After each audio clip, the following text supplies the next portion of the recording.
जय शिव शंभु। शिव भक्तों, आपका स्वागत है हमारे चैनल भक्ति कथा संग्रह में। आज हम आपके सामने प्रस्तुत करने जा रहे हैं सावन में सुनी जाने वाली कुछ कहानियाँ, जो इस प्रकार हैं।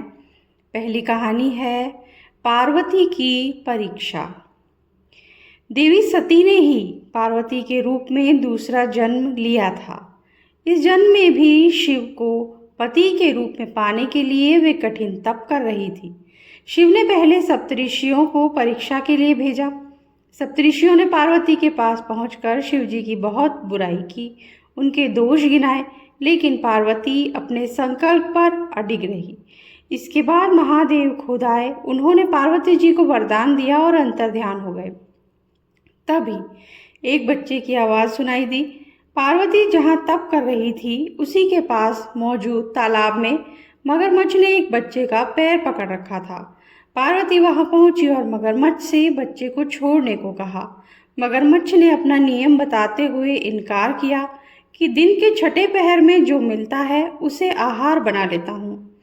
इस पर पार्वती ने पूछा, इसे छोड़ने के बदले क्या चाहोगे?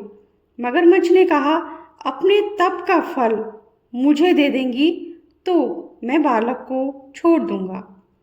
पार्वती तत्काल तैयार हो गई, पर मगरमच्छ ने उन्हें समझाया कि वे क्यों एक बालक के लिए अपने कठिन तप का फल दे रही हैं।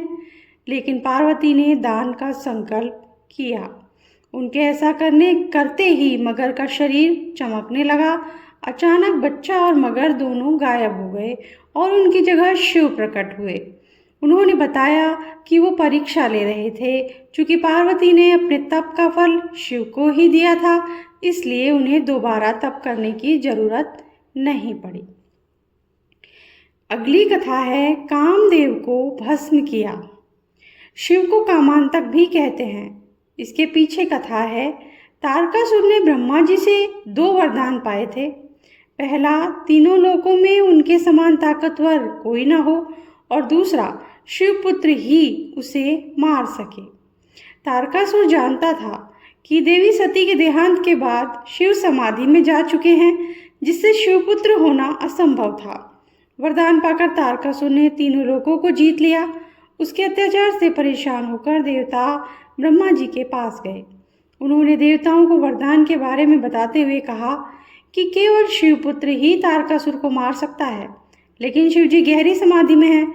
हिमवान की पुत्री पार्वती शिव से विवाह के लिए तप कर रही हैं, लेकिन वे पार्वती की तरफ देखना भी नहीं चाहते।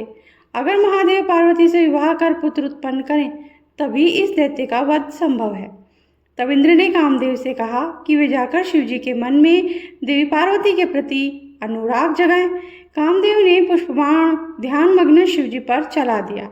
अचानक इस विघ्न से शिव जी बेहद गुस्सा हुए और उन्होंने तीसरे नेत्र से कामदेव को भस्म कर दिया। इस पर कामदेव की पत्नी रति ने शिव जी से प्रार्थना की कि वे उसके पति का जीवन वापस लौटा दें। शिव जी ने शांत होकर कहा, कामदेव की देह नष्ट हुई है, लेकिन उसकी आंतरिक शक्ति नहीं। काम अब देह रहित होकर हर प्राणी में के हृदय में रहेगा। वह कृष्णावतार के समय कृष्ण के पुत्र प्रद्युम्न के रूप में जन्म लेगा।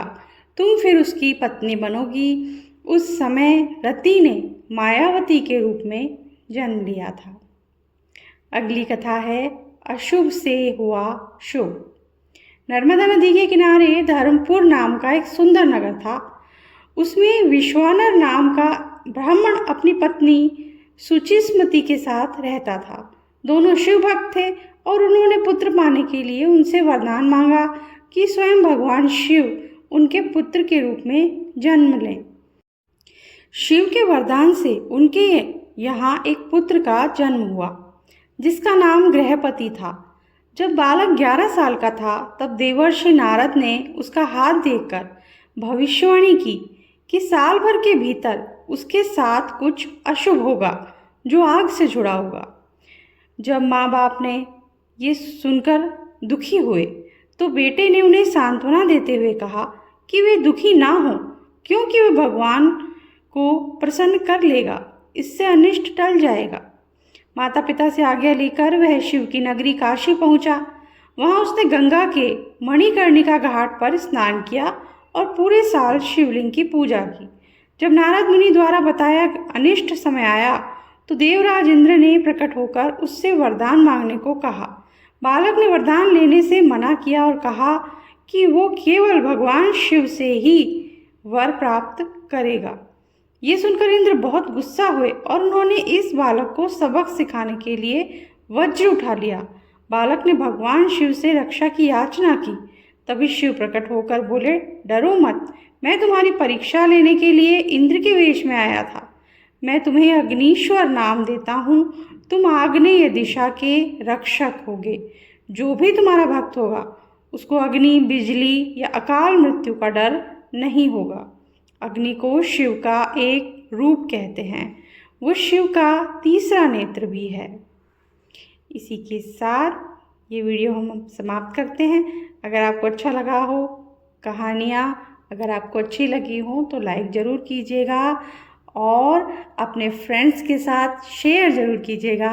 और चैनल को अगर अब तक सब्सक्राइब नहीं किया है तो सब्सक्राइब कर दीजिए, बेल आइकन प्रेस कर दीजिए ताकि आगे आने वाले वीडियोस के नोटिफिकेशन आपको आसानी से मिल जाएंगे। Thank you. जय शिव शंभू।